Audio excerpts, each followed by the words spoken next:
Cuando por fin se posó el polvo sobre el paisaje americano tras el 11 de septiembre, sentí la necesidad de observar con detenimiento el mundo que me rodeaba. Parecían emanar preguntas e incertidumbres de todos los ámbitos de la sociedad. Aunque no soy ni mucho menos un conspiranoico, no podía evitar preguntarme si no nos estaban lavando a todos el cerebro, condicionándonos como a ratones en un laberinto, con el propósito de hacernos pensar y creer ciertas cosas sin ninguna explicación racional y sin preocuparnos por las consecuencias ni el futuro.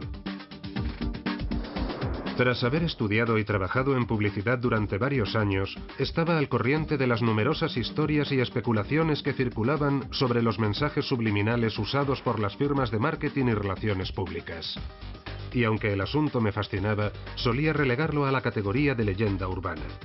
Pero una de las definiciones que da el diccionario Webster de la palabra subliminal es que existe o funciona por debajo del umbral de la conciencia. Entonces me dije, ¿acaso no es así como funcionan en gran medida los medios de comunicación, la política y la cultura popular? Es decir, por debajo del umbral de nuestra conciencia. ¿Y si estuvieran manipulando nuestra mente subconsciente con técnicas subliminales para obligarnos a hacer lo que quieren ellos? Al fin y al cabo son los propios medios de comunicación los que han popularizado el propio concepto, no solo de cuando en cuando en los informativos de las grandes cadenas. Subliminal. Un mensaje subliminal. Mensajes subliminales. El poder del control mental. El tema de los mensajes subliminales es un tema recurrente. Pero, ¿y si estas técnicas estuvieran fomentando realmente toda clase de problemas sociales, políticos y económicos presentes en nuestra cultura? Problemas como la obesidad, la anorexia y otros trastornos alimentarios, la actual guerra contra el terror, o el endeudamiento galopante que atenaza a un porcentaje cada vez más elevado de la población. La clase media se está desintegrando a pasos agigantados y la brecha económica se está haciendo cada vez mayor.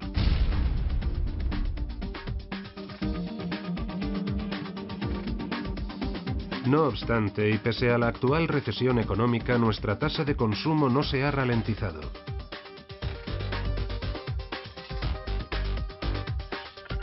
La población de Estados Unidos constituye solo un 3,5% de la población global.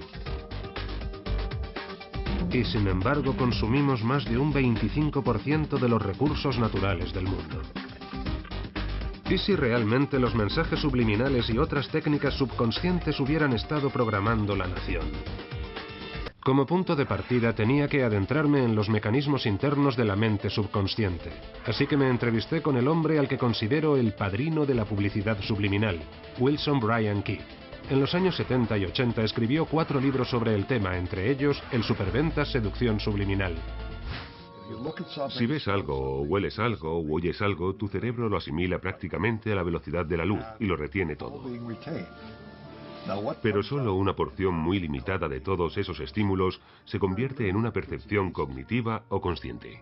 Uno de los primeros en reconocer el proceso inconsciente hace ya bastante tiempo fue Aristóteles, en uno de sus escritos.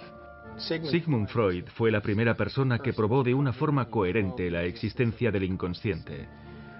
Postuló que la gente tiene muchas emociones e impulsos de los que no es consciente. En su día, las teorías de Freud fueron muy polémicas. Porque en cierto sentido le estaba diciendo a la gente cosas que no le apetecía oír. Freud usó una serie de técnicas para determinar cuáles eran los conflictos inconscientes de las personas, y una de ellas tenía que ver con la interpretación de los sueños. Freud creía que cuando dormimos, la barrera que separa el consciente del inconsciente se relaja, y lo que experimentamos en sueños delata nuestras verdaderas motivaciones inconscientes. Freud escribió un libro interesante sobre el uso social de estas técnicas, advirtiendo de que es peligroso jugar con ellas. Porque no las comprendemos, o es probable que no las comprendamos, y pueden desencadenar una reacción patológica en nosotros. En América, todo empezó realmente con Ed Bernays, quien importó y utilizó algunas de las teorías psicoanalíticas de Freud para ofrecer a la gente, en sus decisiones de consumo, sucedáneos de sus impulsos más primarios. En su libro Propaganda, Bernays dijo que el deber de los expertos en marketing era guiar a la población, que si no sería ingobernable, irracional y libre, para llegar a un consenso, una decisión que fuese responsable. Según él, la filosofía del marketing debía consistir fundamentalmente en manipular y motivar a la población. En tiempos como estos, la mayoría de los hombres se vuelven altamente sugestionables. Están dispuestos a escuchar cualquier voz que goce de un mínimo de autoridad.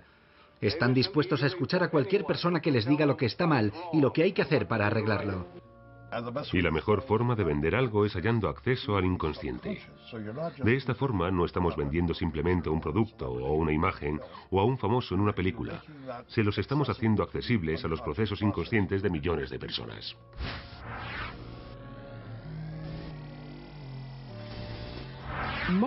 La mayoría de los americanos descubrió el concepto de publicidad subliminal en 1957.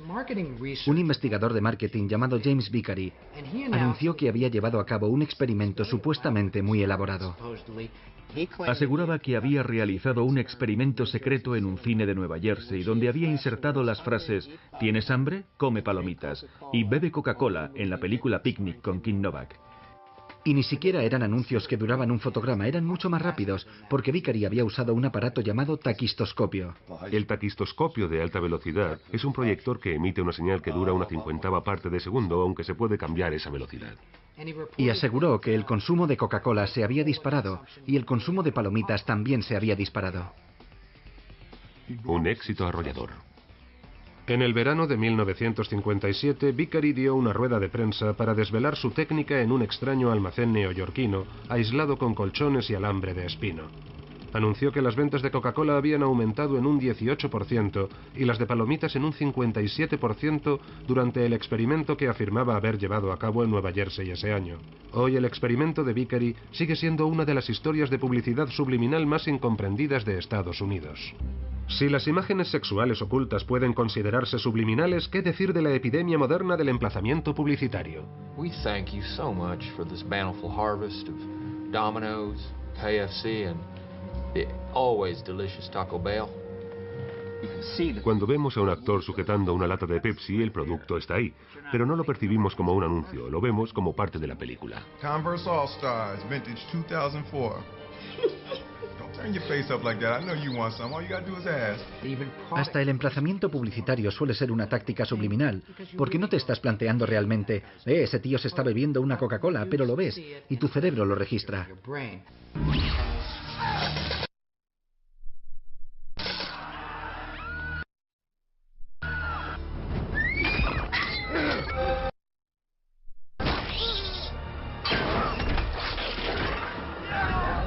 Creo que esa es la mejor forma de hacerlo. Es mejor que tirarle un producto a la cara al espectador.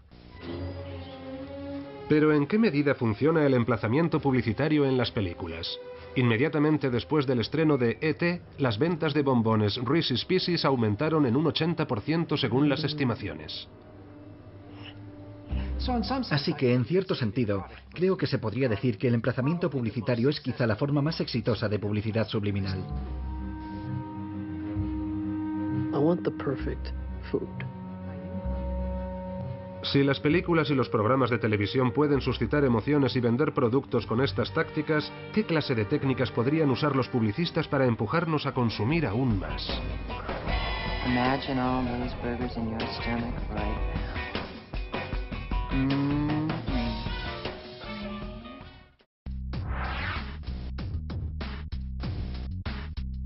Jerry Mander estuvo trabajando durante 15 años de ejecutivo publicitario en los años 60 y 70. 5 de ellos trabajó de asociado y presidente de una agencia publicitaria de San Francisco. Es más conocido por sus libros 4 buenas razones para eliminar la televisión y En ausencia de lo sagrado. El telespectador medio ve unos 30.000 anuncios al año. Son 30.000 repeticiones de un mismo mensaje. Y ese mensaje dice, compra esto, haz lo otro, te hará sentir mejor, te va a gustar. Si no lo haces, probablemente no estés en la onda. Esto va a resolver ese problema que tienes 30.000 veces.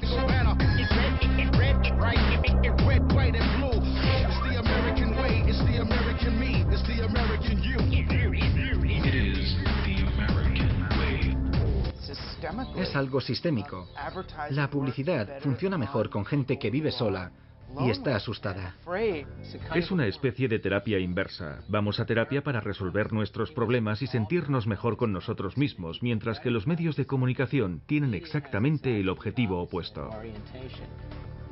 Hay que crear una tensión en el espectador, una tensión consciente y una ansiedad, para que salga a buscar el producto a modo de alivio.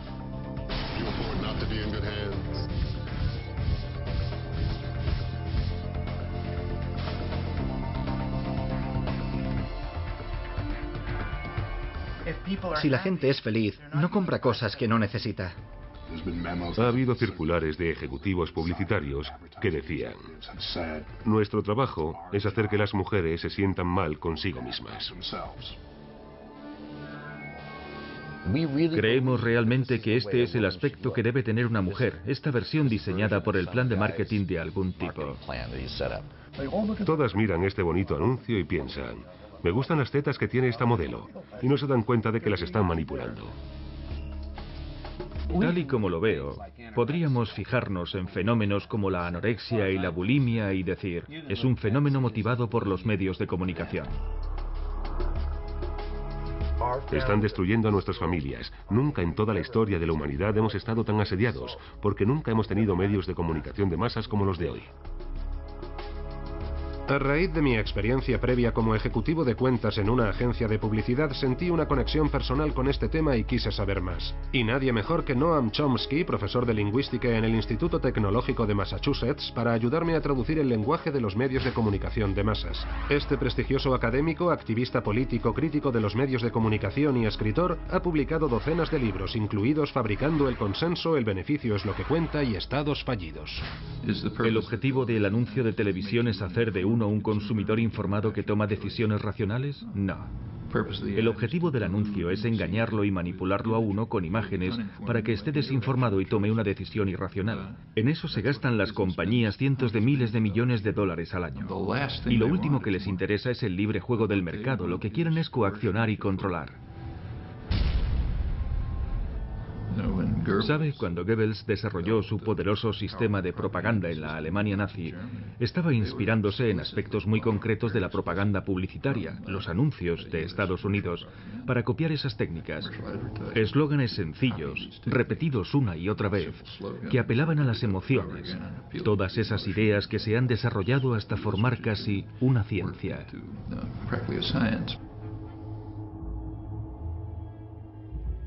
Anne Simonton ha sido top model y ha llegado a aparecer en las portadas de Vogue, Glamour y Sports Illustrated. Hoy, la fundadora del Observatorio de los Medios es una eminencia en el estudio de los efectos de los medios de comunicación de masas. Mientras no hagamos algún tipo de análisis crítico, algo que nos permita analizar el fenómeno en profundidad y comprender lo que se nos está vendiendo y cómo nos dejamos manipular, a la gente le seguirá gustando dejarse manipular. Los anuncios son divertidos. La realidad es aburrida. You take the blue pill. The story ends. You wake up in your bed and believe whatever you want to believe. You take the red pill. You stay in Wonderland. And I show you how deep the rabbit hole goes.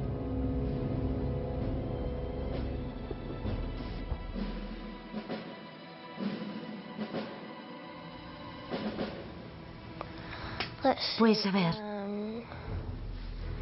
de la tele sobre todo. Los publicistas tratan de llamar la atención de niños cada vez más jóvenes.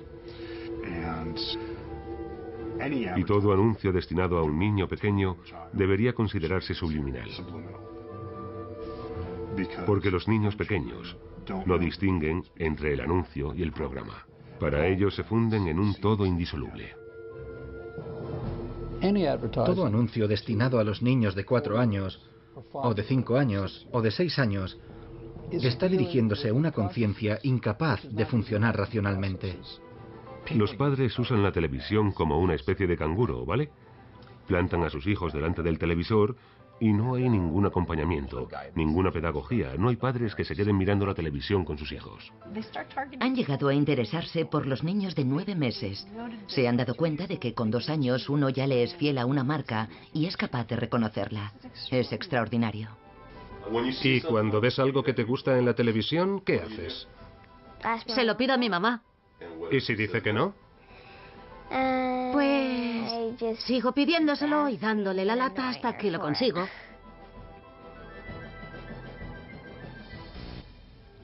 Todos los estudiantes de psicología estudian los 4 impulsos fundamentales, las 4 Cs. Combatir, correr, comer y copular. Cuando te las explican así, es imposible olvidar las 4 Cs. En nuestra sociedad, que está gobernada en gran medida por publicistas que nos motivan para consumir, acabamos con un 5.º impulso. Más. Cada vez más.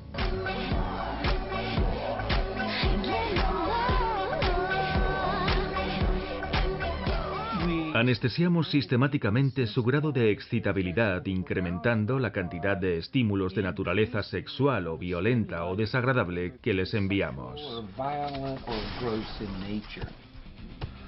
De esta forma, el más empieza con un quiero más estímulos. Y luego esto se propaga a todo lo demás, ya sea más comida, más alcohol y drogas, más coches, más dinero, más poder, más mujeres, más.